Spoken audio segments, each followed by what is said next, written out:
Mortgage ਨੂੰ ਲੈ ਕੇ ਵੀ ਜਿਹੜੀ ਇੱਕ ਰਿਪੋਰਟ ਜਿਹੜੀ ਉਹ ਆ ਰਹੀ ਆ, ਸੀਐਨਬੀਸੀ ਰਿਪੋਰਟ ਕਰ ਰਿਹਾ ਵੀ ਜਿਹੜੀ ਮੌਰਗੇਜ ਦੀ ਡਿਮਾਂਡ ਆ ਉਹ 10% ਤੋਂ ਵੀ ਵੱਧ ਹੋਰ ਘਟ ਗਈ ਹੈਗੀ ਆ। ਕਹਿੰਦੇ ਵੀ ਰੇਟਸ ਅਕਤੂਬਰ ਮਹੀਨੇ ਤੋਂ ਬਾਅਦ ਇੱਕ ਵਾਰੀ ਫੇਰ ਉੱਤੇ ਨੂੰ ਚਲੇ ਗਏ ਹੈਗੇ ਆ। ਸੋ ਐਵਰੇਜ ਕੰਟਰੈਕਟ ਇੰਟਰਸਟ ਰੇਟ ਕਹਿੰਦੇ ਵੀ 30 ਈਅਰ ਮੌਰਗੇਜ ਦਾ ਕਨਫਰਮਿੰਗ ਲੋਨ ਬੈਲੈਂਸਿਸ ਦੇ ਲਈ ਕਹਿੰਦੇ ਵੀ ਉਹ 6.43% ਦੇ ਉੱਤੇ ਪਹੁੰਚ ਗਿਆ ਆ। ਇਹ ਪਿਛਲੇ ਹਫਤੇ 6.3 ਦੇ ਉੱਤੇ ਸੀਗੇ। ਰੀਫਾਈਨੈਂਸ ਦੀ ਜਿਹੜੀ ਡਿਮਾਂਡ ਆ ਉਹ 15% ਵੀਕ ਟੂ ਵੀਕ ਬੇਸਿਸ ਦੇ ਉੱਤੇ ਥੱਲੇ ਗਈ ਆ। ਹੋਮ ਬਾਇਰਸ ਦੇ ਵਿੱਚ ਮੌਰਗੇਜ ਦੀ ਡਿਮਾਂਡ ਉਹ ਹੋਰ 5% ਗਈ ਆ। ਓਵਰਆਲ ਐਪਲੀਕੇਸ਼ਨ ਵੋਲਿਊਮ 10.5% ਡਾਊਨ ਜਿਹੜਾ ਉਹ ਜਾ ਚੁੱਕਾ ਆ। ਇੰਨੀ ਫਲੂਇਡ ਸਿਚੁਏਸ਼ਨ ਹੋਣ ਦੇ ਨਾਲ ਤੇ ਖਾਸ ਕਰਕੇ ਜਦੋਂ ਇਕਨੋਮਿਕਲੀ ਕੁਝ ਕਿਹਾ ਨਾ ਜਾ ਸਕੇ ਵੀ ਕੀ ਜਿਹੜੀ ਸਿਚੁਏਸ਼ਨ ਉਹ ਅੱਗੇ ਬਣਨੀ ਆ, ਉਹਦੇ ਕਰਕੇ ਲੋਕ ਜਿਹੜੀਆਂ ਵੱਡੀਆਂ ਇਨਵੈਸਟਮੈਂਟਸ ਜਾਂ ਇਦਾਂ ਦੀਆਂ ਚੀਜ਼ਾਂ ਤੋਂ ਹਾਲ ਦੀ ਘੜੀ ਪਰਹੇਜ਼ ਕਰ ਰਹੇ ਹੈਗੇ ਆ ਜੀ। ਮੌਰਗੇਜ ਨੂੰ ਲੈ ਕੇ ਵੀ ਜਿਹੜੀ ਇੱਕ ਰਿਪੋਰਟ ਜਿਹੜੀ ਉਹ ਆ ਰਹੀ ਆ, ਸੀਐਨਬੀਸੀ ਰਿਪੋਰਟ ਕਰ ਰਿਹਾ ਵੀ ਜਿਹੜੀ ਮੌਰਗੇਜ ਦੀ ਡਿਮਾਂਡ ਆ ਉਹ 10% ਤੋਂ ਵੀ ਵੱਧ ਹੋਰ ਘਟ ਗਈ ਹੈਗੀ ਆ। ਕਹਿੰਦੇ ਵੀ ਰੇਟਸ ਅਕਤੂਬਰ ਮਹੀਨੇ ਤੋਂ ਬਾਅਦ ਇੱਕ ਵਾਰੀ ਫੇਰ ਉੱਤੇ ਨੂੰ ਚਲੇ ਗਏ ਹੈਗੇ ਆ। ਸੋ ਐਵਰੇਜ ਕੰਟਰੈਕਟ ਇੰਟਰਸਟ ਰੇਟ ਕਹਿੰਦੇ ਵੀ 30 ਈਅਰ ਮੌਰਗੇਜ ਦਾ ਕਨਫਰਮਿੰਗ ਲੋਨ ਬੈਲੈਂਸਿਸ ਦੇ ਲਈ ਕਹਿੰਦੇ ਵੀ ਉਹ 6.43% ਦੇ ਉੱਤੇ ਪਹੁੰਚ ਗਿਆ ਆ।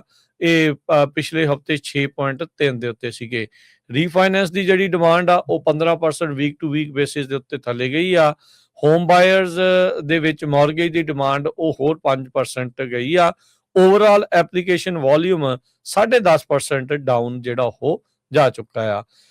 ਇੰਨੀ ਫਲੂਇਡ ਸਿਚੁਏਸ਼ਨ ਹੋਣ ਦੇ ਨਾਲ ਤੇ ਖਾਸ ਕਰਕੇ ਜਦੋਂ ਇਕਨੋਮਿਕਲੀ ਕੁਝ ਕਿਹਾ ਨਾ ਜਾ ਸਕੇ ਵੀ ਕੀ ਜਿਹੜੀ ਸਿਚੁਏਸ਼ਨ ਉਹ ਅੱਗੇ ਬਣਨੀ ਆ, ਉਹਦੇ ਕਰਕੇ ਲੋਕ ਜਿਹੜੀਆਂ ਵੱਡੀਆਂ ਇਨਵੈਸਟਮੈਂਟਸ ਜਾਂ ਇਦਾਂ ਦੀਆਂ ਚੀਜ਼ਾਂ ਤੋਂ ਹਾਲ ਦੀ ਘੜੀ ਪਰਹੇਜ਼ ਕਰ ਰਹੇ ਹੈਗੇ ਆ ਜੀ।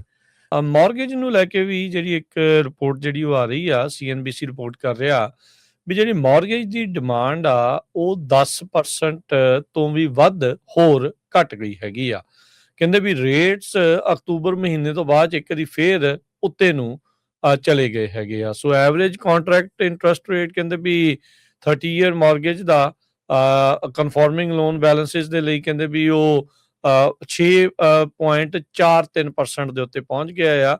ਇਹ ਪਿਛਲੇ ਹਫਤੇ 6.3 ਦੇ ਉੱਤੇ ਸੀਗੇ। ਰੀਫਾਈਨੈਂਸ ਦੀ ਜਿਹੜੀ ਡਿਮਾਂਡ ਆ ਉਹ 15% ਵੀਕ ਟੂ ਵੀਕ ਬੇਸਿਸ ਦੇ ਉੱਤੇ ਥੱਲੇ ਗਈ ਆ। ਹੋਮ ਬਾਇਰਸ ਦੇ ਵਿੱਚ ਮੌਰਗੇਜ ਦੀ ਡਿਮਾਂਡ ਉਹ ਹੋਰ 5% ਗਈ ਆ। ਓਵਰਆਲ ਐਪਲੀਕੇਸ਼ਨ ਵੋਲਿਊਮ 10.5% ਡਾਊਨ ਜਿਹੜਾ ਉਹ ਜਾ ਚੁੱਕਾ ਆ। ਇੰਨੀ ਫਲੂਇਡ ਸਿਚੁਏਸ਼ਨ ਹੋਣ ਦੇ ਨਾਲ ਤੇ ਖਾਸ ਕਰਕੇ ਜਦੋਂ ਇਕਨੋਮਿਕਲੀ ਕੁਝ ਕਿਹਾ ਨਾ ਜਾ ਸਕੇ ਵੀ ਕੀ ਜਿਹੜੀ ਸਿਚੁਏਸ਼ਨ ਉਹ ਅੱਗੇ ਬਣਨੀ ਆ, ਉਹਦੇ ਕਰਕੇ ਲੋਕ ਜਿਹੜੀਆਂ ਵੱਡੀਆਂ ਇਨਵੈਸਟਮੈਂਟਸ ਜਾਂ ਇਦਾਂ ਦੀਆਂ ਚੀਜ਼ਾਂ ਤੋਂ ਹਾਲ ਦੀ ਘੜੀ ਪਰਹੇਜ਼ ਕਰ ਰਹੇ ਹੈਗੇ ਆ ਜੀ।